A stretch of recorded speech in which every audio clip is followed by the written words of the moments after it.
It was one of those scorching days when the sun seemed to squeeze the energy out of everything. Ryan pedaled his bike down the street, sweat making his shirt cling to his back. His sharp eyes scanned the neighborhood, not searching for anything in particular, but needing an escape from the tension at home. The overdue rent, his mom's constant stress, and the suffocating atmosphere of worry made the house feel smaller every day.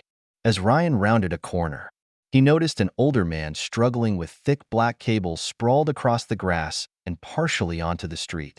The man, with white hair and a high-visibility vest, was clearly having a hard time. Ryan slowed down and stopped a few feet away, resting on his bike handles. "Hey, mister," Ryan called out. "Need a hand with that?" The man looked up, his face lighting up slightly even as exhaustion etched deep lines in his features.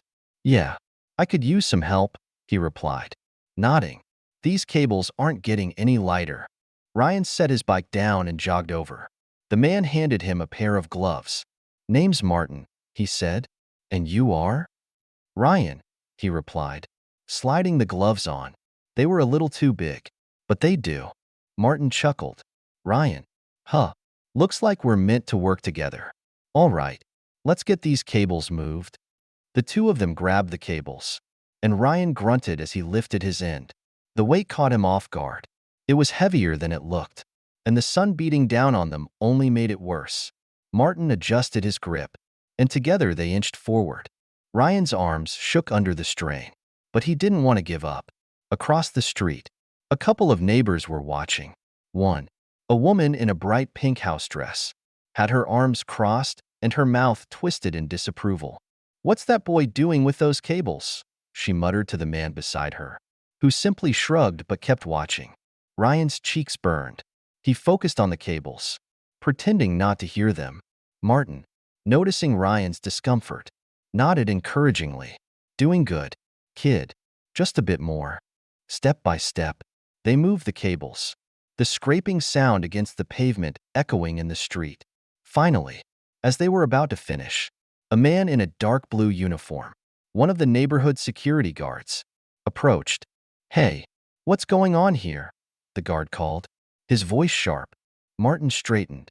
"We're just moving these cables into position for the installation," he replied, calm but firm. The guard's eyes flicked to Ryan. "Who's the kid? He shouldn't be touching that stuff." Ryan's pulse quickened. He wanted to say something, but his throat felt tight. Martin stepped closer to Ryan. "He's helping me," Martin said. "Doing a good job, too." The guard didn't look convinced. He studied Ryan for a moment longer before stepping back. "Just be careful.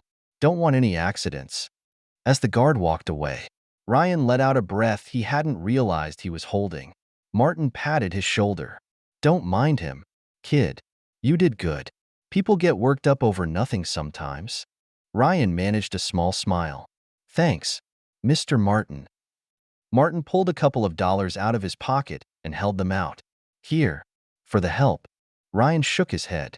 "I can't take that, Mr. Martin. I just wanted to help." Martin smiled. "All right, but if you ever need anything, just let me know." "Okay." Ryan nodded, picked up his bike, and pedaled away. Glancing back, he saw Martin wave before turning back to his work. Ryan felt a small sense of pride, but also a tightness in his chest, a reminder of the judgmental eyes watching him. When Ryan got home, the sun was dipping low in the sky. His mom was in the kitchen, scrubbing a pan. Without turning around, she asked, "Where were you?" Ryan hesitated. "Just helping out around the neighborhood." She sighed, setting the pan down and turning to face him.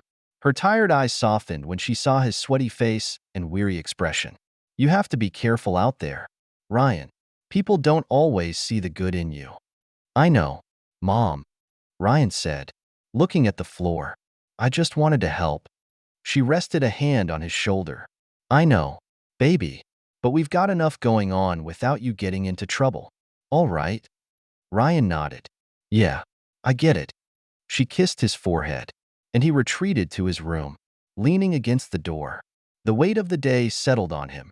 Exhausted, yet still feeling the pressure to do the right thing, he resolved to make a difference without adding to their troubles. The next morning, Ryan woke to the sound of raised voices. Rubbing his eyes, he listened. His mom's anxious tone came from the kitchen. Quietly, he slipped out of bed and approached the room. She was holding a piece of paper. Her face tense as she spoke with their neighbor. Mrs. Jenkins. I'm really sorry. Leah. Mrs. Jenkins said, shaking her head. But you know how they are. They won't wait much longer. Ryan's mom noticed him standing there and waved Mrs. Jenkins out. Go get ready for school, she said. Her voice strained. We got a notice. They're talking about eviction. The words hit Ryan like a punch. Eviction, he repeated, his heart sinking. 30 days, she whispered, crumpling the paper in her hand. If we don't catch up on rent, they'll kick us out. Ryan felt his stomach twist. He nodded silently and retreated to the bathroom, splashing water on his face. Staring into the mirror, he thought, 30 days. Where would they go after that? Later that day, Ryan sat at the kitchen table, staring blankly at his school books. His little brother, Ethan, played with a toy car, while his baby sister, Mia, babbled in her high chair. Their mom was working her second job, cleaning houses in a wealthier neighborhood. Ryan looked at his siblings and felt the weight of responsibility pressing down on him. He thought about quitting school to help. Maybe if he worked, they could scrape by. Hey, Ethan, Ryan said, watching his brother's face light up. Want to help me with something? Ethan nodded eagerly. Together, they tidied up the living room, hoping to make it nice for their mom. When she returned home, her shoulders sagged with exhaustion, but her eyes widened in surprise at the clean room. You boys did this? She asked softly. Ethan beamed. Yeah, we did. She smiled, kissed Ethan's head, and looked at Ryan. Thank you, she whispered, her eyes shining with a mix of pride and sadness. Later, over a quiet cup of tea, she told Ryan not to worry about their financial troubles. But Ryan couldn't help it. He wanted to help, to shoulder some of the burden. When he voiced his frustration, she shook her head firmly. You're 13, Ryan. You're supposed to be going to school, not worrying about this. Ryan's voice rose, his anger bubbling to the surface. If I don't think about it, who will? I don't want to see you crying every night, pretending everything's fine when it's not. Her eyes welled with tears, but she held her ground. It's my job to figure this out. I can't lose you too, Ryan. He swallowed hard, the anger draining away. All right, I get it, he whispered. That night, as the city's lights flickered outside, Ryan sat on the fire escape, the weight of the day heavy on his chest. He heard his mom's hushed voice on the phone, her words breaking his heart. She was considering moving in with her sister if they couldn't pay the rent. Ryan clenched his fists, determination hardening inside him. He couldn't let that happen. He had to find a way to help. The next day, Ryan rode his bike aimlessly, hoping the fresh air would clear his mind. As he turned a corner, he spotted Martin again, struggling with another set of cables. Without hesitation, Ryan stopped and jogged over to help. You're back, Martin said, smiling through his exhaustion. Looks like you could use some help, Ryan replied, grabbing the gloves Martin handed him. They worked in silence, the cables weight-testing Ryan's strength. His thoughts kept drifting to the eviction notice and his mom's worried face. After they finished, Martin patted Ryan on the back. Thanks again, kid. You're a good one. Ryan nodded, lost in thought as he pedaled home. He needed a plan, but he had no idea where to start. The following morning, a sleek black car parked in front of Ryan's house caught his attention. A man in a sharp suit stepped out, studying their small home. Ryan's stomach twisted. He approached cautiously, his bike's handlebars slick with sweat. The man noticed him. Are you Ryan? He asked, his voice calm but firm. Ryan nodded. Yeah. Why? I'm here because of Martin. He mentioned how much you helped him. We'd like to speak with your guardian.